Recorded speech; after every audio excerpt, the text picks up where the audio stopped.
or anything going on. Right. Plus, there's, Anything is, if he asks me to do something, let's say for a half hour in overtime, I just leave. yeah, He don't care. yeah. As long as you get the work done. Somebody says, I just what you doing? I said, I'm not doing what I want. hoping I wasn't the only We're one, gonna start but I now. guess I am. Yeah. You just gave her the heads The up. oldest I'll one, talk to you later. the oldest one got married in Vegas. Michael, Gone. Okay. at the other end of the table. Hello. Hello. Thank you very much for the candy. Yeah, thank you very much. We'll go ahead and get started, folks. I call to order the meeting of the Manassas Park Governing Body for February 7th, 2023. First, we have approval of the agenda. Are there any changes to the agenda? The only thing I'm recommending, Madam Mayor, is that you pull out the VML financing from consent and make it a new agenda item to open it up for discussion, because I provided a lot of attachments Okay, related to that- the actual That agreement. would be old business? Well, it's new because we're entering into a different, we're not working with community first. We could move it in old business, but it's a brand new institution with VML, so I recommend it probably should be a new business item. Let's move it to 9D. Perfect. Okay. And my understanding is we have no closed session. Is that correct? Okay, thank you. Okay, motion to approve the agenda. So moved. Second. All in favor? Aye. Opposed, abstained, motion carries. Thank you. At this time, I would like us to please take note of the passing of several Manassas Park residents. First, please remember Ms. Sue Swansby. She served off and on as an electoral board member in Manassas Park from 1998 until her move to North Carolina. Ms. Swansby passed on December 26, 2022. Also, please take note of the passing of former Mayor Bob Maitland on January 14, 2023. He was a longtime Manassas Park resident. Mayor Maitland served Manassas Park in several ways. He served as council member, as mayor, and as a member of the Manassas Park School Board. And with generous hearts, he and Mrs. Maitland cared for foster children. Please remember Ms. Swansby, Mayor Maitland, and their families in your thoughts and prayers. Okay, please join us for a moment of silence and Pledge of Allegiance.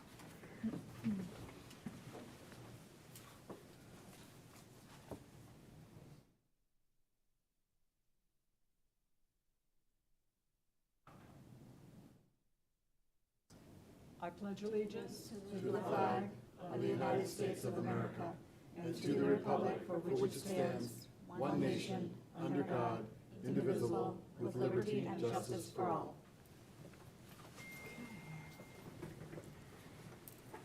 Okay, moving on to public comment time. We have one person signed up, Mr. Doyle Christian. Please go to the microphone, state your name and address, and limit your comments to 3 minutes. Thank you, sir. My name is Doyle Christian. I live at 120 Alpine Street. My topic tonight is speeders. We, as a Manassas Park, need to get the police department to enforce radar.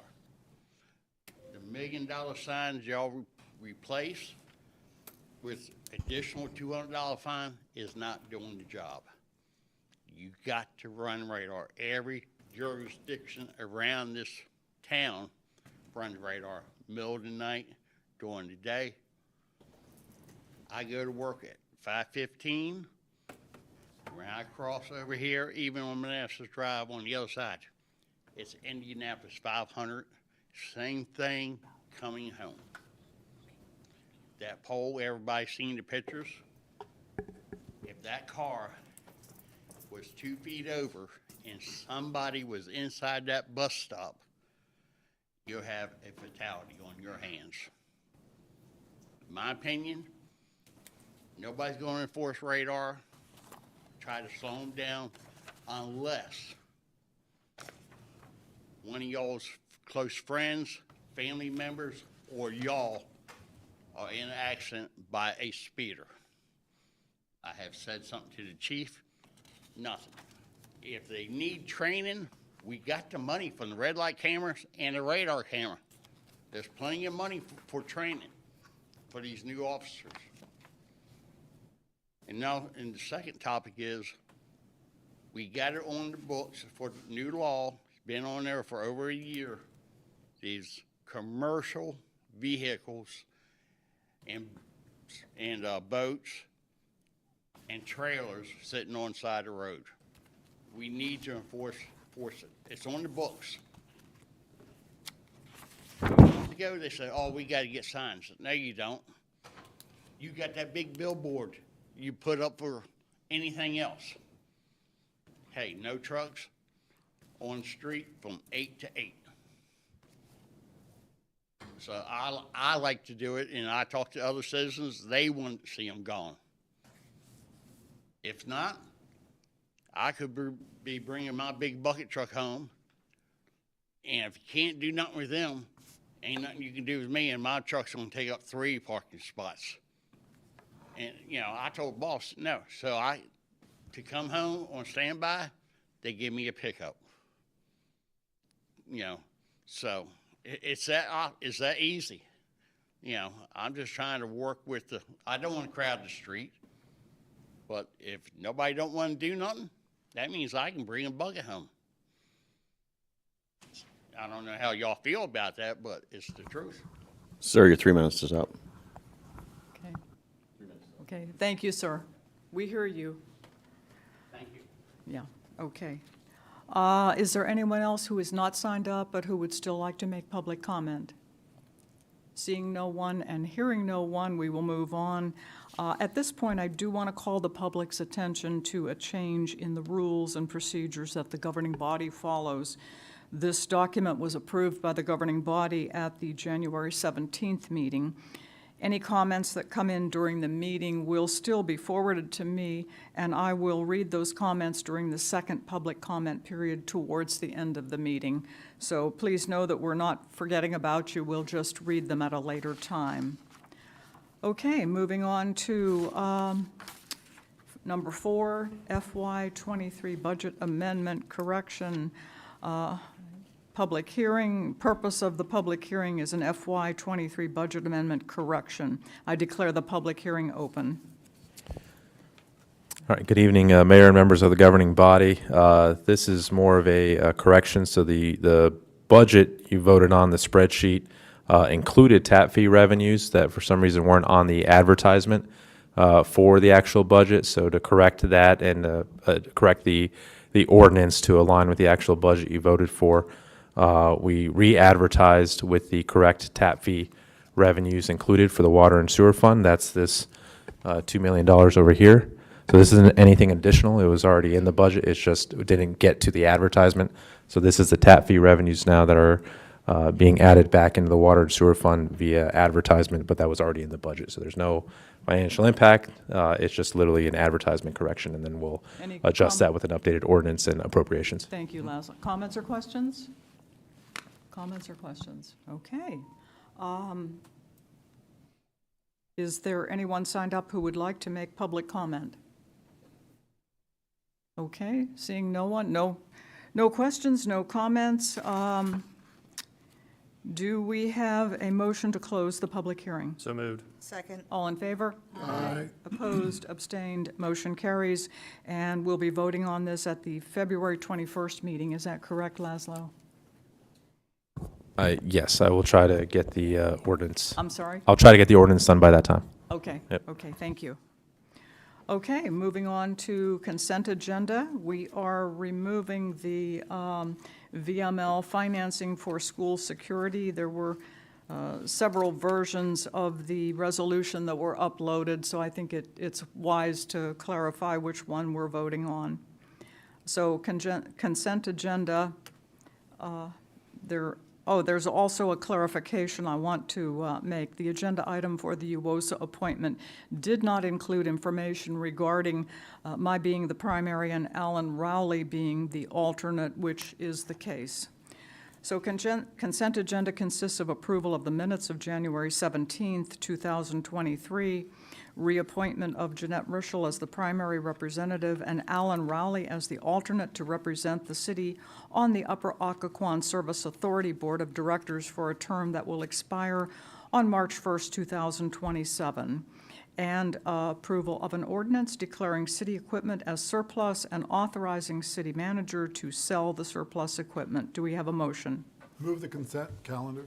Second. All in favor? Aye. Opposed? Abstained? Motion carries. Thank you. Okay, moving on to 9A. 9A is NVTA Planning Coordination Advisory Committee appointment. As you can see from the paperwork, this is a spot that we need to fill for the NVTA. And as the paperwork indicates, NVTA alternate has served as the PCAC representative, as Preston did when he was with us. Vice Mayor Alana Mensing has indicated she is the current NVTA alternate, and she has indicated a willingness to serve. Are there any comments or questions? Okay, the motion would be then that the governing body appoint Vice Mayor Alana Mensing to serve as the city representative on the NVTA Planning Coordination Advisory Committee. Moved. Second. All in favor? Aye. Opposed, abstained, motion carries. Thank you, and thank you for stepping up to serve. My pleasure. Okay. Moving on to 9B. 9B is Community Center rate increases for the community center and water park. Welcome. Good evening, Mayor and members of the governing body. I'm here tonight to recommend a rate increase. Can you, yeah, thank you. To recommend a rate.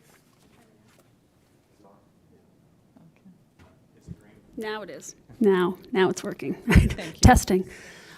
Here to recommend a rate increase to, for our programs or for our drop-ins at both the community center and at Signal Bay Water Park. Traditionally, our department as a whole has had a cost recovery around 40%. However, over the last few years, due to minimum wage increases and just the overall increase in cost and everything, our cost recovery has gone down this year as projected. If we come in, as we've anticipated, will be around 26%. So quite a big decrease in our cost recovery. Additionally, Signal Bay Water Park has, over the last 7 years, since we did that big renovation in 2015, we've always been around 140, 150% cost recovery. This year, we were just over 100%, and that is with our highest grossing season that we've ever had. So the more money we made, unfortunately, the more money we were paying out to our employees and our contractors and supplies and those type of things. So we are proposing a rate increase for our drop-ins. In addition, we are going to create a senior non-resident drop-in category. We didn't have that prior. We just had across-the-board seniors at a rate, and now we're going to designate between resident and non-resident. And then we are, in addition to that, going to propose an increase to our 3-month passport, which is just our 3-month membership, and create a non-resident category for that membership, which we did not have before as well. And then for Signal Bay, we are going to increase the rates across the board and create or increase the rates a little bit more on weekends, just because there is a higher demand on the weekends at the water park. Out of all the weekends at the water park, a majority of them over the last few seasons we have reached capacity, which is a nice thing to have, but just shows the demand for the use on weekends. And then along with that at the water park, increasing the cost of our 15 admission punch pass, just to coordinate more with our increased drop-in rates, and then increasing our birthday party package costs, because the cost of everything to include pizza has gone through the roof over the last few years, so we're going to have to charge more. Just want to add that in the memo, I highlighted who our actual competitors are, so you can see it. We listed other prices in the region, but these are the actual nearest ones that people may substitute for. Okay, thank you. It appears that we have made every effort to keep prices down for residents, keep the resident rate low. Correct. Thank you for doing that. I wanted to, am I reading this correctly, that there's when it comes to the birthday party package, there's no resident and non-resident. Correct. It's my structure. understanding that with our land agreement with Prince William County, we are not allowed over there at Signal Bay to charge a difference between residents and non-residents. So there is not a resident or a non-resident rate over there. For explaining that. Mm-hmm. Any comments or questions? Yes, ma'am. Do we currently know how many non-residents have memberships, both senior and adults? Not for memberships. I can tell you how many people came in using those different point of sales for last year. So those point of sales for the community center, our non-resident youth, we had 1,312. And our adults for non-residents, we had 2,893. A majority were adult drop-ins, resident adult drop-ins. I will tell you one thing that we plan to be a lot more strict on when we have this rate increase go into effect is that everyone that comes in has to show proof of residency to the community center, or show proof of residency in the Manassas Park when they come into the community center, because now it's kind of a blanket. Are you a park resident? Yes, great, okay, it's this much. Now it's going to be, you got to show proof of it. The plan is, once this is approved, staff at the front desk will be directed to start asking that question from now until April 15th, when it will go into effect, to kind of get them trained on what the new expectation will be, so that they'll bring in that information with them. I remember that being an issue I- years ago when I worked at Parks and Rec, and And it was I- free back then. I'm sure it will be met with some anger at first, but, we want to reduce the burden on the taxpayers, and I have a feeling that a majority, or not a majority, but a good portion of our adults that are coming to do a drop-in aren't necessarily residents, but they just know to say, yeah, I'm a resident. Okay, thank you. Follow-up? No? Okay. Comments or questions? Yes, sir. Well, I think everyone's aware how inflation has hit everybody by 8 to 9%. So, those people who are grumbling are still getting a great deal. And the fact that you kept our senior resident rate at the same level of $2 is just fantastic. And I appreciate your effort in doing that, and look forward to supporting this bill. Great, thank you. Okay. Comments or questions? Yes, good evening. Drop-in, what do you mean by drop-in? People that don't have a membership? Correct. So the daily, just daily use for the community center. And then the water park, we don't have a season pass. We got rid of that just after COVID because there was so much uncertainty in each season, whether, there was going to be another COVID outbreak. And the other thing that we found is with having these punch passes, it's more of a bulk purchase of season pass or of tickets in advance. Gives us a little bit more flexibility to close on those less than perfect weather days. Traditionally, those rainy, chillier than normal days, those are the days that the season pass holders would love to come because it didn't cost them anything extra and it was pretty slow. Well, unfortunately, from a cost recovery standpoint, we're losing money those days. So this gives us the ability, without too much backlash, to say, no, it's less than perfect. We're going to close up and send those guards home and save money that way. But also, there is lifeguard shortages and stuff like that. We've been very lucky and not had that happen since 2019. But every place is kind of having that issue where, it could happen where, everyone gets sick now and we have to shut the pool down for a day. It kind of gives us that ability without upsetting our season pass holders. So to follow up with that question, so the drop-ins, do we have any number of increases? Has the drop-in rate increased? That's what we're asking Patrons? for, is to. No, not the rate, the patrons. Yeah, the number of people who are using drop-ins versus memberships. now. Oh, Yeah. Oh, sorry. Post-COVID, I don't have the exact numbers to say one way or another, but I would imagine that a lot of people aren't committing to memberships currently. They're just paying the drop-ins because our rates are so affordable. Right. Our hope is that by increasing the rates, we'll be able to recover more of our costs, but also kind of push those people that maybe are on the fence about getting a membership, because we're not planning, at least, I know Jay and I's plan is not for at least the next year to look at increasing our membership rates unless, you all would like us to, but we kind of want, this to be kind of push them into that more reliable income versus, just paying that drop in. And so from a budget, we have seen an increase in the drop-in revenues and a decrease in membership revenues. So we're hoping this will push more people to membership revenues.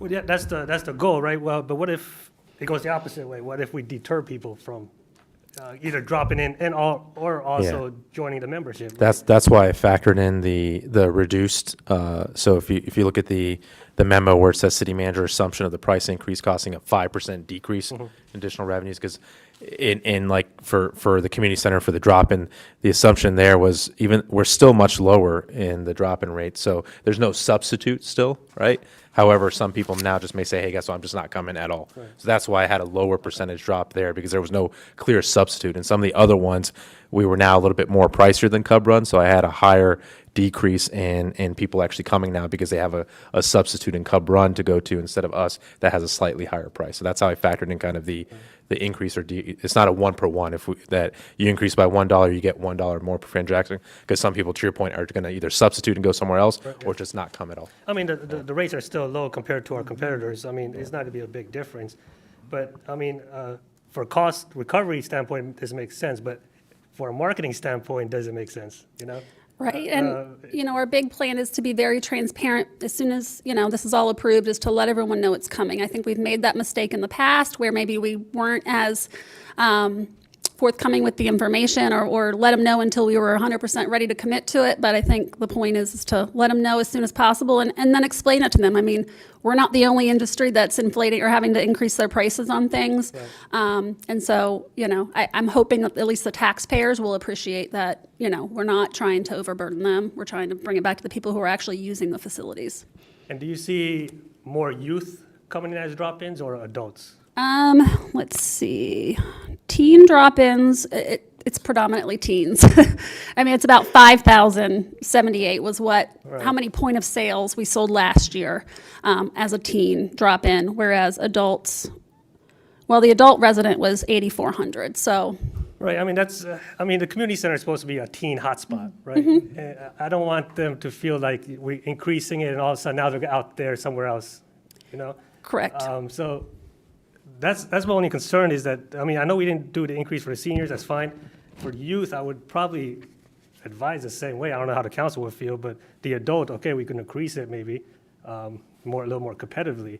But for the teen, I mean, that's supposed to be their hangout spot after school and come out and, just play, and I'm just worried that, it can't be free, we know that. Mm-hmm. But with the increase, would that be beneficial for the youth? Right. I mean, we only increased it $1 and we did not designate a resident, non-resident rate for the teens because we want any and all the teens there. Mm-hmm. So that was kind of our thought with the teens. The other group that we didn't put on here was our buddies. And, we only at any given point, have a handful of our buddies, our adults with developmental disabilities or cognitive disabilities. We did not increase their rate at all because we feel like they're probably on a fixed income and didn't want to keep them from coming. But that's where we stand with that. I just have note too, this doesn't apply for younger teens, but for older teens, with the minimum wage increases, even teens now that are working are making more money as well. So, and it's impacting our labor market as well. For our part-time employees, we're seeing a significant increase in labor costs, which is one of the reasons driving this as well. Yeah. Okay, any other? Yes, ma'am. Well, I think the cost going from $3 to $4 is still cheaper than going to a local coffee shop and getting a coffee. So it's a bargain. I think any youth can go look underneath the cushions on a couch or babysit, do something, rake leaves, and get the $4 if they don't have it. Yeah. And I want to say, working in Parks and Rec before, as you know, I think Manassas Park's been good, specifically UNJ, at coming across at doing rate increases. You've looked Can you at it. speak directly into this? Sorry. I think the department here has been very considerate to the community in looking at rate increases, have been very fair, and I support this, and I know you put a lot of time into it to come to a structure that's fair for everybody in the community, so I'm very supportive. Thank you. And this is just to clarify, it's only when they want to use the pool or the gym or any other amenities in the community center. They can come in and hang out anytime they want, correct? Or do they have to pay just to hang out? They would need to pay to come in and hang out. If they're in a program, then they don't pay in addition to whatever their program might be. But if they were coming, we're assuming they're going to use the amenities. The one thing I will say about the teens is that we do have a teen passport that is reasonably priced at $20 a month. But with that, there's also ways to bring that cost down based on community service hours. And they just work with the teen specialist on kind of bringing that rate down. So there are ways, even if they're not old enough to have a job, if they're 12 or 13 and can't have a job, that they can volunteer and earn kind of a discount on that cost. That's wonderful. That's fantastic. Yeah, that's great. Well, it's amazing that the rates have not gone up since 2015 for Signal Bay and Community Center 2011. That's been a while. Well, in 2011, I want to say it was actually a rate decrease. When we first opened, it was much higher, and then we, I think at some point, decreased it, I want to say. Is that? We're definitely overdue for an increase. Correct. Yeah. Okay, thank you. Any other comments or questions? Okay, let's move on to the motion then. Thank you so much. It was a great presentation. Staff recommended motion is that the governing body approve the rate increases for Manassas Park Community Center drop-ins, Signal Bay Water Park drop-ins, Manassas Park Community Center 3-month passport, Signal Bay Water Park punch passes, and Signal Bay Water Park birthday party packages as presented. So moved. All in favor? Aye. Opposed? Abstained? Motion carries. Okay, moving on to 9C, which is ERP implementation support. And we are very fortunate to have the CEO of Avero with us this evening. Welcome, Mr. Varakar. Welcome. Okay, good evening, Mayor and members of the governing body. Give me 1 second to get this back up and running. So you need to go to HDMI 2. Where is it on? So you got to go input and go to HDMI 2. One of the constituents provided these for us. Everybody got that. She said you couldn't stay. That's nice. Don't hit it because it's going to keep going. Give it to me. Give me a second. You're going the wrong way, but let me keep going.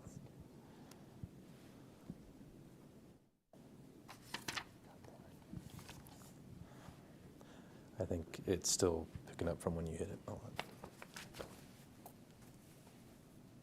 I gotta wait for it to stop moving. Give us 1 second, please. All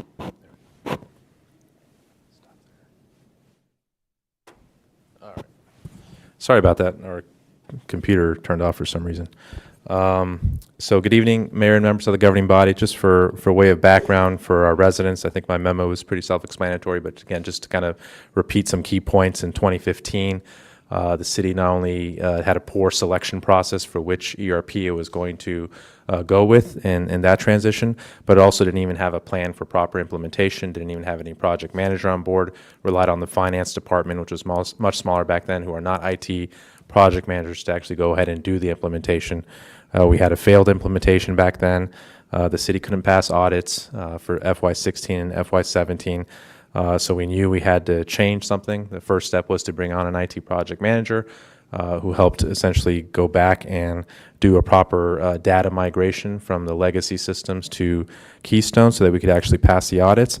And we made some basic enhancements as well so that we could actually function on an operational basis, knowing that even if we were to pick a new ERP that day, it would still take us a few years before we could actually have it up and running as well. And we want to do this process a lot better than the 2015 process. So we delayed our decision for that purpose. Again, we wanted an operational system, and we wanted to take our time to do this right. And then number two, we didn't even have the money at that time to even go with a new ERP. Things have changed. We got the money to do so through just improvements in the overall budget and also receiving COVID-19 relief funds that allowed us to use that funding for technology enhancements. We used that for step one in IT strategic roadmap, if you all remember, from Client First, that laid out kind of what all the things we had to do from an IT perspective for both software and hardware and when we should implement those items.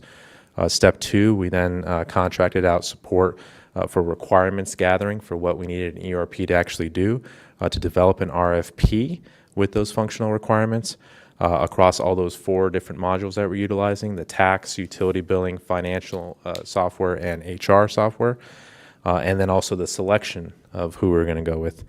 So we have selected for our residents both our tax system and our utility billing system.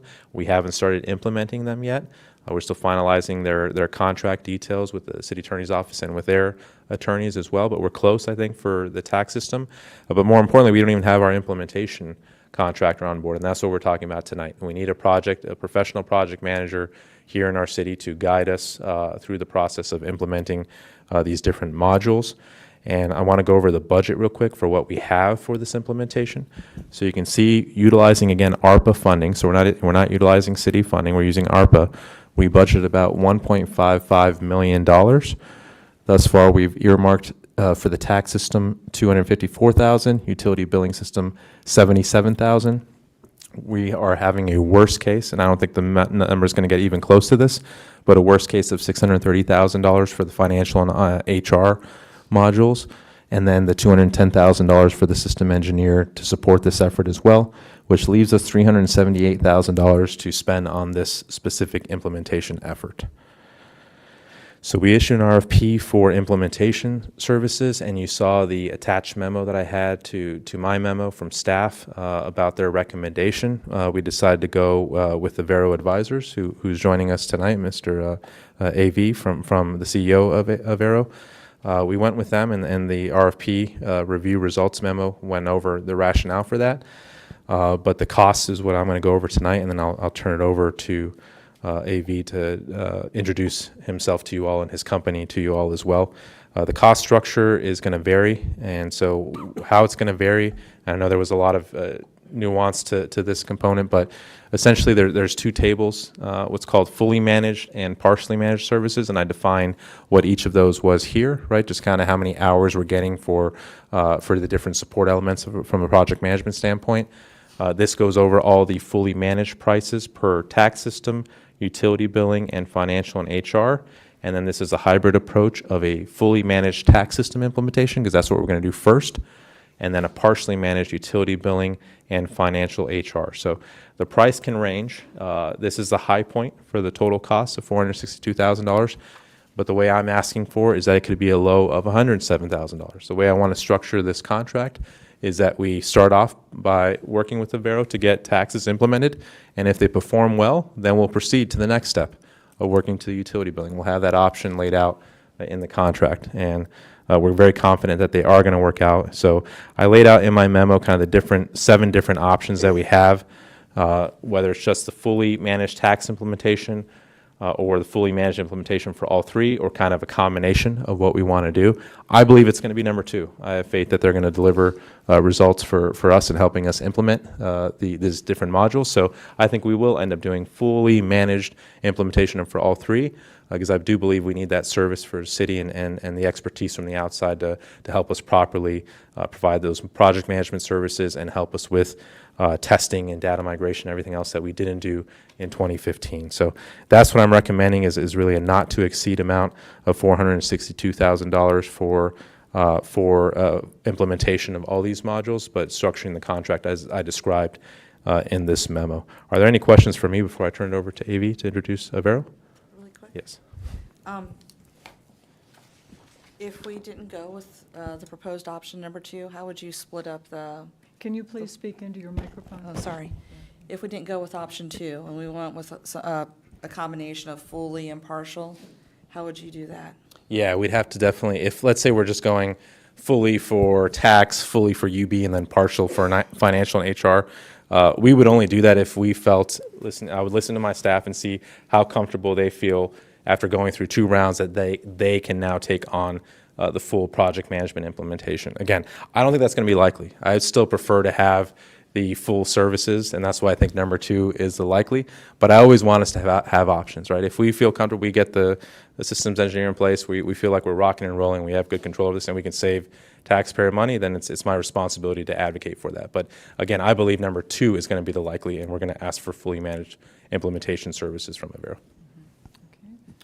I have a question. So let's say if you run into some issues and benchmarks aren't met in the first piece, can that, and this is a 2-year process, this is outlined for 2 years? That's what we're estimating, yes. So what happens if there's a delay? I mean, do you foresee a delay? You see full implementation of all 3 modules, all 3 applications within 2 years? Well, it's going to be 2 years' worth of services, but it may be so that we do tax implementation, and maybe there's a 2-3 month gap between when we start tax implementation from when we start UB, and also the same thing with financial HR. So 2-year implementation, but it may take longer because we may delay in starting implementation for certain But your goal modules. is to have all 3 implemented for the residents, everything within 2 years. That's your. That's my goal. If everything worked out properly, then yes, that would be my goal. Yes. Okay. Comments or questions? Yes, ma'am. What is the timeline for the financial and HR modules? So we just issued the RFP. We got results back. I want to say we only received 4. Okay, we received 4 responses. We want to take our time evaluating those responses. If we don't feel comfortable with those, we have time, and we'll reissue, and we'll do better, again, more proactive marketing again, and just try to get as many RFP results back as possible. We have time, because we're going to, again, first focus on tax, and that's going to be about a 6-month implementation. And then we're going to implement utility billing once our smart meters say we're ready to go, which we project will be around August, September timeframe. That's when we believe we'll start utility billing. Again, that should be between a 6 and 8 month implementation process for that one. So again, we're not going to start financial and HR probably until calendar year 2024. So there's no rush right now to select a vendor. We want to take our time, but if we feel comfortable with one of those 4 that did apply after our rounds of scoring and interviews, then we will bring that back to you all and recommend that we do select our financial and HR software. Thanks. No, I'm fully supportive of the fully managed. I've been through this as a finance person, and it's very complicated. It takes a lot of bandwidth for staff. So to have a consultant on board to help walk us through this process is critically important. So I'm glad that we're going that way. And I like the way you're structuring this, that we'll see and then take one piece at a time. That's excellent. Thanks. Okay. Councilmember Javed, do you have any comments? No, same thing. Okay. My question is, how many of the listed references were contacted? We reached out to all of them. We received back, I forget how many we've received back, but it was an incredible, review. So we'll keep on that, but we did reach out to them all, but we sent kind of a questionnaire for response. So we'll start also cold calling those that we haven't heard back from. Okay, thank you. And also, I noticed that the go live and the post go live was lumped together in the same category for 40 hours. If it comes in if less than 40 is required, does the city get a refund? How does that work? Yeah, I'll have to work on that from a contract standpoint, but I still want support even from a post go live. We saw it with the payment portal. There's constantly, I want to have them on contract because we may not see it now, but a month after we're done implementing, something may pop up. So I want to fully exhaust those hours. We've seen it with Keystone, right? How many years afterwards we identify. Right. With any good system, you're still going to have some issues that you may run across with a month, 2 month, 3 months. So I prefer to structure the contract where we can utilize those hours as needed post go live to get this done. Okay, yeah, that makes sense. Yeah. Okay. Any other comments or questions? Yes, ma'am. Just from someone that does this for a living, and who actually was forced upon a time to actually do an implementation without being trained, I can agree with Councilmember Moore, it is miserable. Yeah. And I'm a little bit more seasoned and educated now. I let the professionals do it. Yeah. Okay, I will turn it over Sort of to like David. heart surgery, right? Right, right. You don't want a dentist doing the heart surgery. All right. Here you go. Thank you, Mayor and Council, for the opportunity. Can you hear me okay? Yes, Yeah. thank you. And thank you, Leslie. And I want to use that in our marketing. That is miserable. It was. But thank you for the opportunity to present our qualification and for this chance to serve the city of Manassas Park. We're extremely thrilled. I want to briefly introduce Avero and tell you who we are and why we are successful in what we do and which other cities that are similar that we've served, and then take any questions. Of course, I won't bore you for 3 hours like I did Laszlo and his team. But Avero, we are just outside of Knoxville, Tennessee. We are a two-time Inc. 5,000 fastest growing company in the U.S., and we specialize in ERP implementations IT strategic planning, business process redesign, really taking the PMP, project management professional certifications and the rigor of that profession through implementation processes and helping cities like you protect their interests. And that's all we do. We focus on working with cities, counties, government agencies across the United States.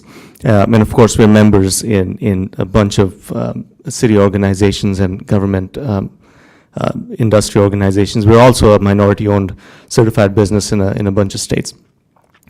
We are at the forefront. We think we're nerds about this business. We chose this life. And we do a lot of thought leadership on our YouTube channel, on our blogs, and we're constantly thinking about how we can best serve clients like you, because we believe that there are a lot of unscrupulous vendors out there that are taking advantage of clients that have day jobs, that are running a city, that don't have the bandwidth to take on a full-time software implementation. And so we help those clients protect their interests and go live within the budget and the time frame that's been promised. So we'll hold our vendors accountable. Our team is very seasoned. We brought most of these folks out here for a presentation, and we formed this team. We have a larger team. It's a boutique consulting firm, so we're not over 7 different offices with many layers. We are here. I'm going to be involved in the project, and we take pride in serving our clients. We choose our clients carefully, and as a small firm, it's really in our best interest to not have you guys upset. So we do what it takes to take this through. We are based out of Knoxville, but we are all across the country. This isn't even the most updated chart, but we are thrilled to have Manassas Park, hopefully, after this meeting as a client. But as you can see, we have a method that allows us to serve clients across the country, not just on Zoom. We prefer being on site. So we will never leave you alone with the vendor. We'll be here to hold your hand throughout this whole process if you're given the opportunity. I founded Avero in 2016, but prior to that, I have about 15 years of experience, again, doing just this, city, county governments, ERP implementations, and the focus is on local governments. We thrive on providing these services to clients across the U.S.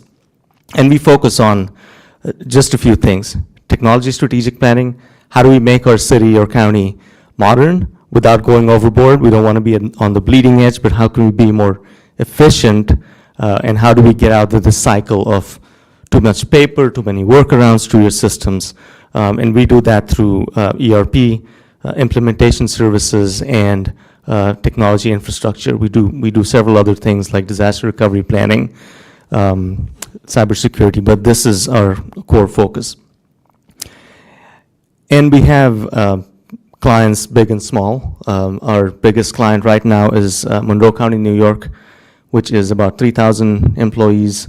And then we have several Manassas Park size cities under our belt that we're currently serving or have served. And then experience with software vendors. We don't represent, resell. We're not partners with any software vendor. So all of our efforts, all of our consulting, all of our work is in your corner. So a lot of times when the vendor community tries to pull a fast one on our clients, it's our job to be the bad guys in the middle to protect our clients. So while we don't resell any of these products, because of the work we do and have done over the years, we're very familiar with where the bodies are buried and how they're treating other clients and what they're offering other clients, so we can bring that knowledge to the table from day one.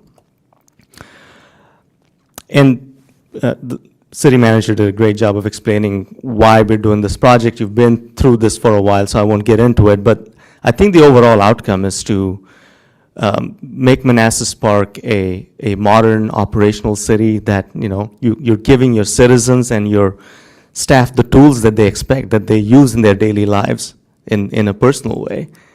Why does it have to be different when you walk into the city building? Why do you have to line up outside of City Hall or at the counter to pay your bills, to collect tags or pay taxes? Let's, at least get into the 20th century.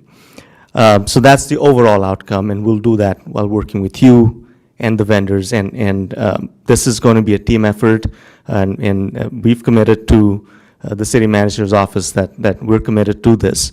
And it's going to take teamwork. While they have their day jobs, we still will need their support and commitment on decision-making and pushing some buttons when we need them to with vendors and staff, because this is going to be difficult and painful.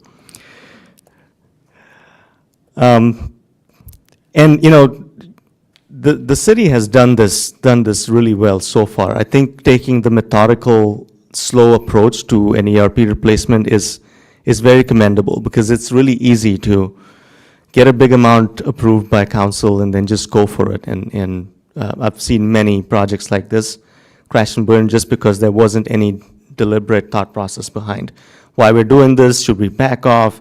We don't like where we are. And what I've seen from the city so far is that you haven't gone into this foolish consistency sort of thing, right? Because we made a decision 5 years ago, we have to stick with it. And that's important because the landscape of ERP changes every day. Vendors are buying each other out, and there's a lot of consolidation, and the most important thing is for us to protect our own interests. So I commend the city for doing this well so far. With that, again, I'm not going to bore you with all of this other detail, and I'd love to take some questions from you. Thank you. Thank you very much. Comments or questions? Comments or questions? I'm not sure if it's for the city manager or for you, sir, Mr. Vero. What role, if any, will you be playing in helping us, the city of Manassas Park, select the vendor to be our software going forward? I understand that it's out, RFPs have been out, we have 4 people that have interested. Yeah, so we still have Barry Dunn, who's providing that service for his financial and HR for that evaluation. If we don't feel good about this round, and things are going very well with implementation of taxes, I think when we reissue the RFP, we'll certainly want to consult Avero and re-engage on that front. Yeah. We would love to help you with that. Your experience is Yes. very impressive. Thank you. With the various software, so thank you. And Appreciate that. look forward to working with you. Thank you. Same here. Councilmember Javed, do you have any comments or questions? Yeah, I mean, I got no questions. I mean, I think he answered it while you were discussing about the vendor selection, that you have no ties with any vendors. Absolutely. So Yes. it's good to have that unbiased Correct. role in that implementation. Yeah. I was Yep. likewise impressed by that. Thank you.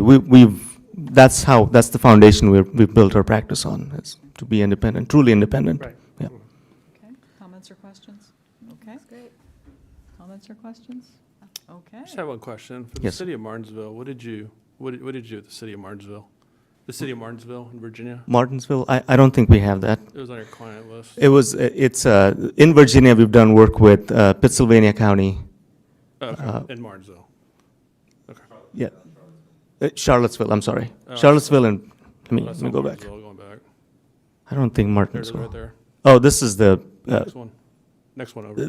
Maryville, Tennessee. Oh, Maryville. Okay. This is our hometown, Ah, actually, so.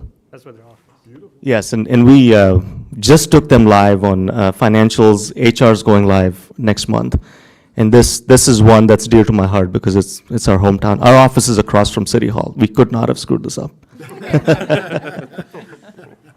come find you. Yeah. Very happy for them. One last quick Yes, question. ma'am. So the team that will be supporting the implementation here, will they be fully dedicated to the city of Manassas Park? While they're working with the Manassas Park Okay. project, because it will ebb and flow. Right. We'll have configuration timeframes, we'll have some breaks between tasks, so at that time, they will be serving other clients. Okay. I only ask because, like, right now, I'm split amongst 4 different projects, and one of them is kind of similar to this. Right. And it's not fun. It's hard. And so we take that very seriously. And like I said, we choose our clients, we do resourcing really well. So the first thing we'll do is to actually create a work plan. I mean, we have a sample one in here, and things have already changed since we came out here last. So the first thing to do, sorry for flipping this so quickly, is to create an actual Gantt chart with resourcing. And that's when we'll see when the gaps are. And a lot of this is dependent too on the vendor's timeline. So Avenity has proposed 6 months, but we are yet to see their actual project plan. So I think that's the first thing we'll do, is sit down with those guys and see when we need to staff resources and what time. Okay, Yeah, thank you. thank you. Okay, thank you. If there's no further questions or comments, we'll move on to the staff recommended motion, which is that the governing body authorize the city manager to negotiate and sign a contract with Avero Advisors Incorporated for ERP implementation support services at a cost not to exceed $462,841, pending final review by city attorney. So moved. Second. All in favor? Aye. Opposed? Abstained? Motion carries. Thank you very much for being with us this evening. Did you come all the way from Tennessee? I did. You It's a did. quick direct flight, no worries. Much appreciated. Thank you so much, I appreciate it. Okay. Okay. Moving on to the newly created 9D, which is VML financing for school security. And by the way, congratulations to staff on the low interest rate for the lease purchase agreement. Yeah, that was fantastic. very exciting. Yeah. So good evening again, Mayor and members of the governing body. So just to go over some details, and Dean, please feel free to chime in here, but there was 2 different resolutions. So one was part of the packet that went on the website. That was just a quick kind of turnaround that VML crafted based off kind of standard examples they had before. And then they got the final one working with Bank of America, the final form actual resolution, and that's what I uploaded separately. And then after that, I uploaded separately the long agreement. It was about 60 pages, so I hope you all had time to read that, but that's why I wanted to pull this out of consent. I want to just go over quickly, though, For clarification, it was the one uploaded on Sunday. exactly, that's the resolution. Clarification for the public. Yeah, and that's the one that's up here as well. Can I just point out real quick, it shouldn't say form of authorizing resolution at the top. Okay, that's just taken directly out of the documents we got. So when you approve it, you're approving a resolution, not the form of authorizing resolution. I know it's a technicality, but I just want to make that clear. So the key points, again, for this is always, for me, is always the terms, right? What are we getting out of this? And again, you see the principal amount that we're actually going to execute the lease purchase is not equivalent to the full amount, because again, we got a federal grant to cover a nice down payment to reduce the cost here. So they have that right. And then again, this very low interest rate, which was more than 200 basis points less than what we originally thought it would be. So that's a Fantastic. huge win. And then again, if you go down to Section 4, this was the key. Again, we're not impacting our general obligation with this. This is purely a lease purchase. So that was a concern, is could we do that over 10 years, or were we stuck with 5 years? So the good news is we're back to a 10-year model lease purchase agreement, and that was kind of the key elements of this resolution. So you have, again, the much longer, see if I can pull that up, actual agreement. Where is that? And I'm the one that has to review these agreements all the time, and we go through this all the time with these lease purchase agreements.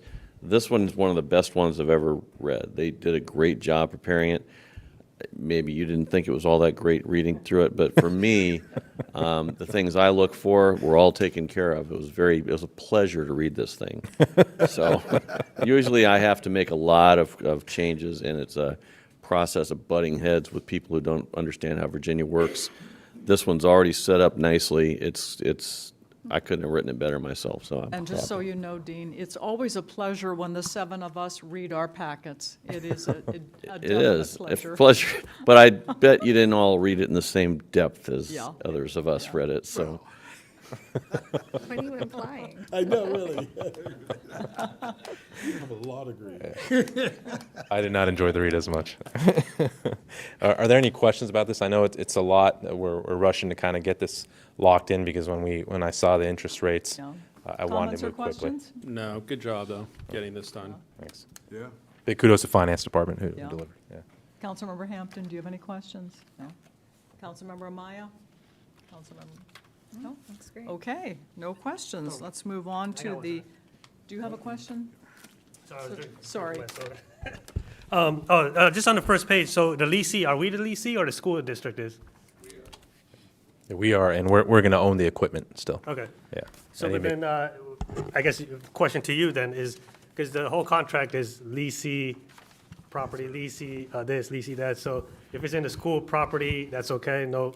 It isn't. So I'm glad you brought that up because technically the city doesn't own the property, but there's provision in state code that says anytime the city takes on debt to either build a school or make improvements to a school for a period for longer than a year, then automatically we become tenants in common through operational loss. We do actually we are owners of the real property until it's paid off. Those paid off. Okay, that Yeah, makes but sense. we're going to retain ownership of the equipment itself per this agreement. Now, what's not in here is an additional document associated with the fact that this is, even though the agreement says everything, the equipment is personal property and has not become a fixture, even though it says that, we still expect additional documentation that we're going to have to sign that will take into consideration that it's part of real property. Because, I mean, it is going to be it's going to be a fixture in Well, you everything can but move it, name. though, but, I mean,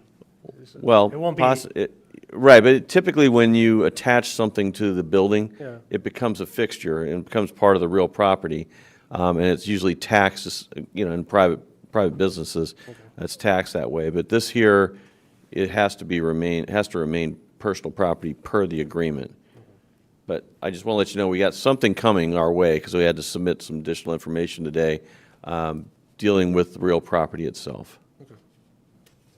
I can get the name of that for you in a second if you want. I just want to thank Dean especially because I threw a lot at him last second, and I was impressed with how quickly he was able to go through all this and get us the feedback we needed as well. So thank you, Dean, for everything. Oh, you're welcome. Thank you. who's, I guess, any repairs that needs to be done or damage will come back as a city bill? Yeah, since if we're the owners, then we would issue it to our Well, insurance is there like a claim. warranty on the equipment from the vendor? Yeah, we would have to work with the vendor. Yep. But we already have, remember, when you approved this, going to do this in December, you also approved a maintenance agreement as well. This is covered in that maintenance agreement, just like the equipment in City Hall, police station. So all public buildings, including schools, are covered under one maintenance agreement as well. Certain documents prepared in connection therewith. So moved. Second. All in favor? Aye. Opposed? Abstained? Motion carries. Thank you. Thank you. That was great. Thank you, Laszlo.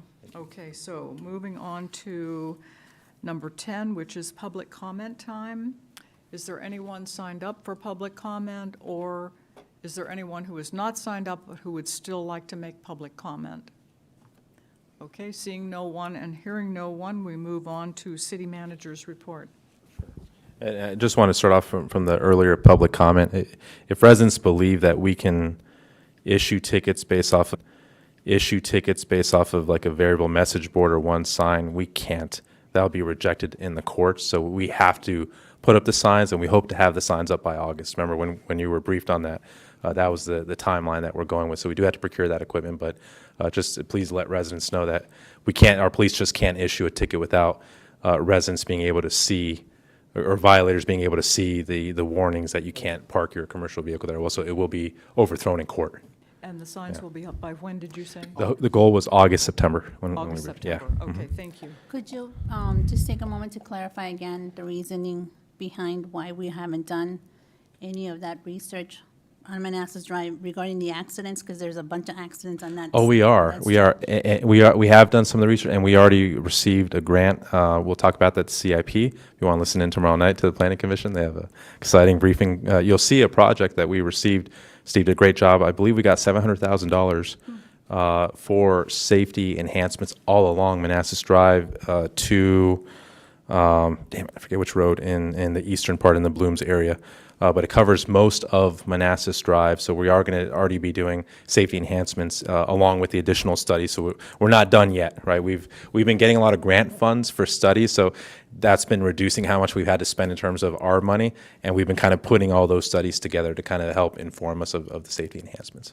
So just to clarify that we are working on it. We are, yeah, and I'll ask our police to provide us data, also updated data on speeding ticket enforcement as well, so we can share that with our residents. Thank you. Okay. The main issue for tonight for the manager report is just the decorations for the second floor. This is an item that we had brought a few months ago. We convened a committee, including the city clerk and certain amount of my staff as well, to just come up with concepts for what we can do on the second floor. And I wanted to show you this and then just put it out there if you guys want to make any modifications to this. But essentially what you have here is you get out of the elevators here on the second floor, and this is what we're proposing. We have our new logo, Manassas Park, Virginia. We're going to put our historical artifacts, we're hoping not just on the second floor, but also on the third floor in a new display case that we're bringing over from City Hall and other historical artifacts that we have about our city. And we put up pictures, names of our governing body and our other city leadership so that people get to know who we are when they come off the elevator. We work with the city clerk when we receive donated artwork or other artwork that we receive or that you receive to put that up on the walls as you're walking to the chambers and when you're in the governing body area as well. In this wall right out here, we would have the official city seal along with in the dais as well to signify our official seal of our government. On that wall as well on each side would be school board and city council, all the historical members of both. So we'll have kind of a plaque with names, right? And we'll probably make room for a significant amount of, probably 100. And then in 20, 30 years, they'll have to figure out when they run out of space what they'll do then. But we'll have a good solution here for the next couple decades for that, to have all of our school board members and all of our city council members listed and the date they were originally sworn into office as well there. And then also in the governing body area, bringing over all the mayor's pictures that we had in the previous chamber area in the old city hall, including the current mayor, and just kind of lining them up and again having enough space so that we should be good for the next 20, 30 years on all the different mayors, and then we'll see as they run out of space what they'll do with that. But that's our initial simple concept, and we want to put it out there and see if you guys have any issues, you want to make any changes to this, if you want to digest this, and then we can talk about it at another meeting. But I just wanted to share this as kind of a starting point. And if you guys say execute, then I'll work with the city clerk and we'll get this done. Where will that beautiful piece of artwork go that was donated to the city by the gentleman who was the artist? Where's that going to go? It's either going to be one of these two walls. One of these two walls where it says art. Okay. Yeah. Okay. So I don't have a good eye for this, so I'm going to rely on someone else to. I'm sorry, what's designated for that wall out there?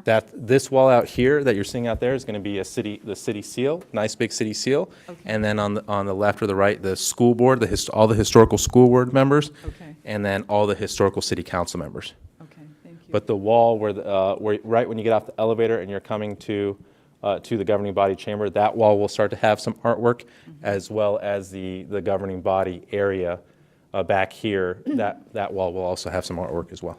Okay, thank you. Comments or questions? Comments? Yes, yes, ma'am. I think you should put Mr. Ahmad's art out here so that more people can see it and not back by the mayor's. 'Cause he gave Oh, us you're that saying big- this wall here? Yes. Okay, all right.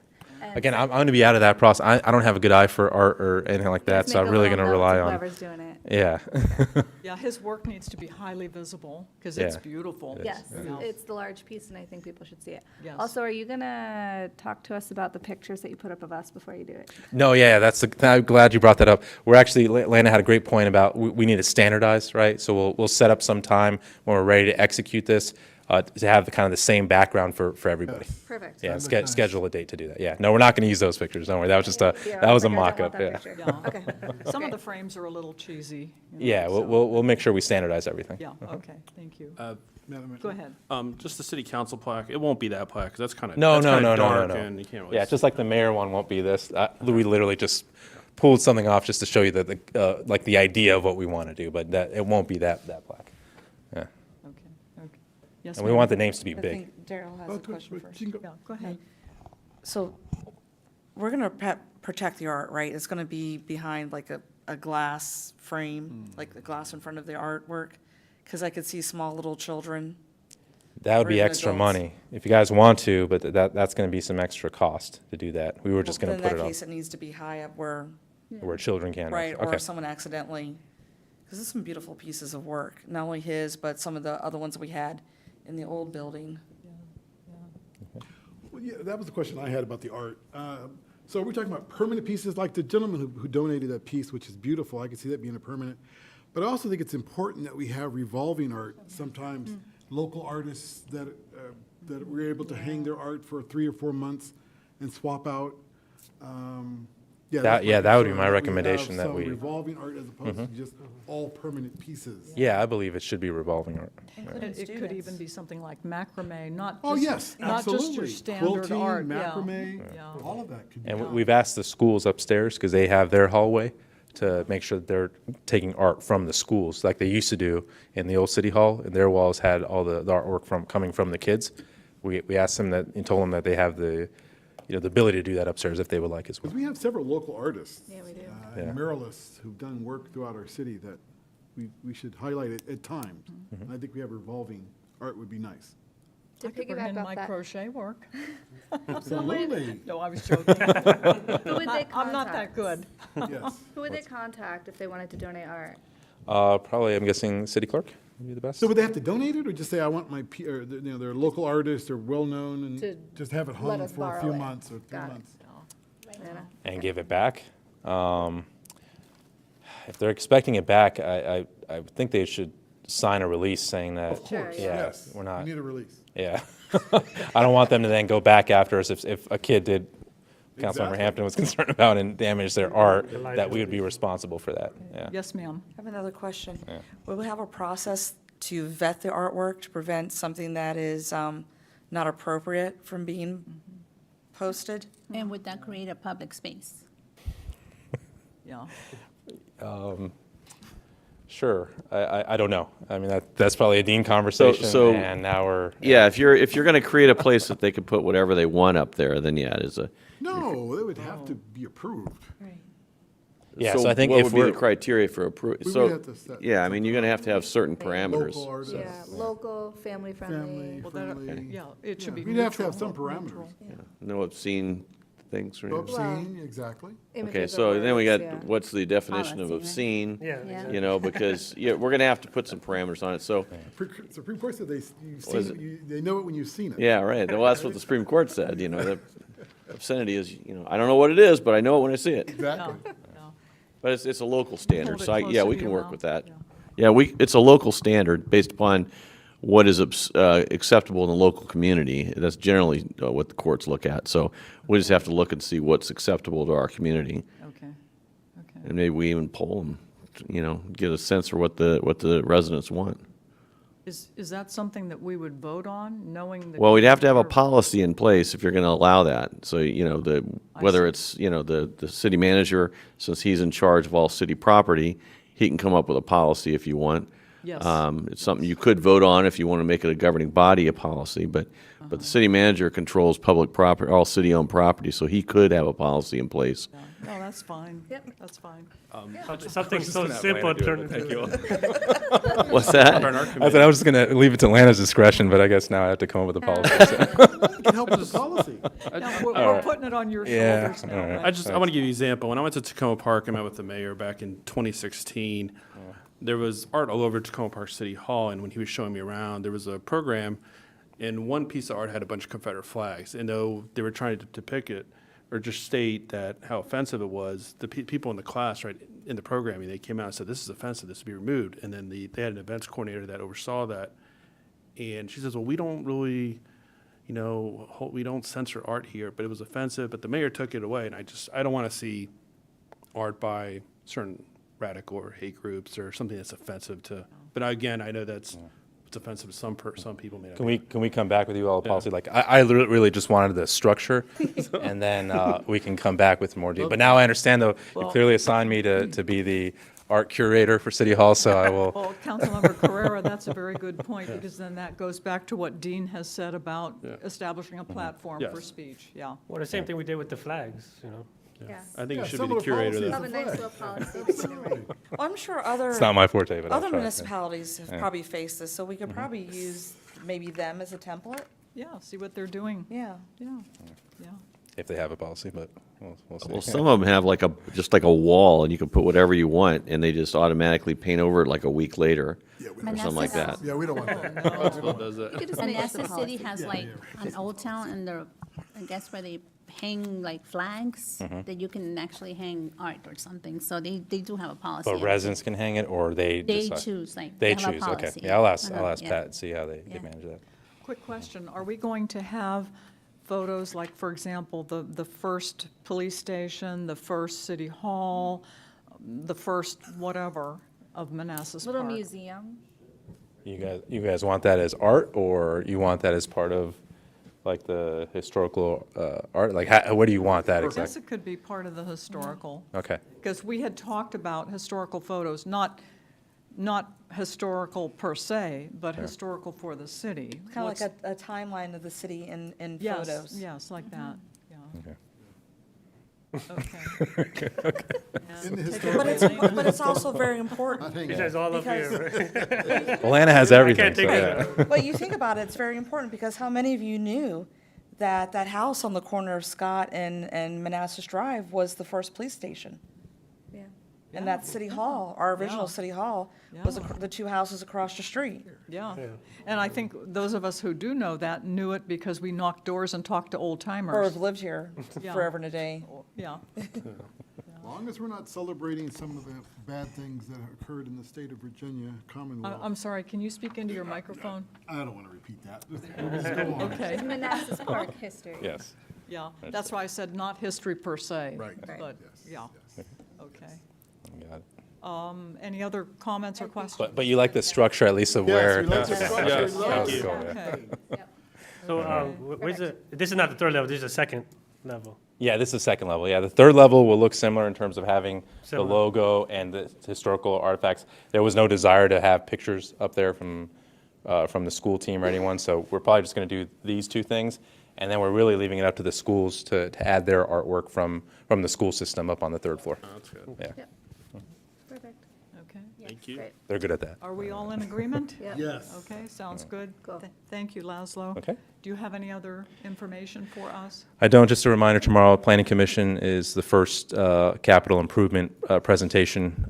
We did scale it back, so you will see that. But if you want to tune in tomorrow night to the Planning Commission, we'll give the CIP. But that, just know if you're watching that, that's not the final, that's more of a bucket list of all the projects, and we throw in tentative, we're saying FY '24 for a lot of projects. They're probably not going to be FY '24. We're probably going to have to push certain things back. But we're really listing the projects that need to get done, and then we'll figure out, as I get the revenue projections, when we can actually get those done. Okay, so the CIP that's presented tomorrow evening, will that be the full version? It will not be truncated? It will, but I also provide the Planning Commission. It will what? So let me explain. So I provide to the Planning Commission two documents. Yes. One is a read-ahead, that's the full, every single project across the 5 years. The one that I'm presenting tomorrow night, which I also presented them, is just FY '24, along with a 5-year summary that I'm going to be providing. Okay, so it's the truncated version? Yes, it is. Okay. Yep. Okay. But again, the Planning Commission did have the read-ahead, so they've seen every single project, and they can ask us questions about those projects tomorrow night as well. Okay. Can you send us the complete readout? Sure, we can do that. Okay. Mhm. Okay. Yeah, it's going to change probably dramatically though, and once it gets to the governing body level. So, but at least you'll see what the projects are. The order will be out Okay. of place. Yeah. For those of us who want to tune in tomorrow Sure. evening? Okay. Yep. Okay. 7 o'clock, right? I beg your It pardon? said 7 o'clock? Yep. Yes. Yeah. Question? Yeah, but not related to that. This is regarding their enforcement of the decals at the end of the month. I've had residents reach out to me about the police coming around with a little car mobile, because they Yeah. haven't seen it. I'm assuming at that time, we'll see a resurgence of that.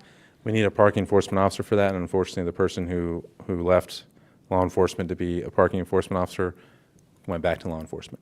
So we don't have a parking enforcement officer right now, so we're trying to recruit.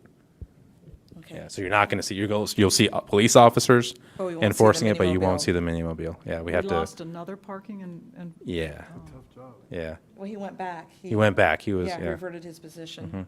And the person we were trying to recruit for the longest time changed their mind the last second and went back to their jurisdiction, so. okay, Yeah. well, Do you need to be the sworn officer for that? For parking enforcement, no, you don't. So it could be a civilian job. Yeah. Mhm. Bill was our first one, he was great, he was a civilian. Yeah. And that's posted on the website? It should be, yeah, it's still on there. Kelly will check real quick. Okay. okay. Comments, questions? Anything else for Laszlo? Do you have anything else? Nope, I don't. Okay. No closed session. Anything else for the good of the city? Okay, motion to adjourn. Moved. Second. All in favor? Aye. Opposed, abstained, motion carries. Thanks, everybody. I will be remote to the next meeting. You'll be remote Remote. tomorrow night? No, to the next meeting. Oh, our to- meeting. okay, Yeah. okay.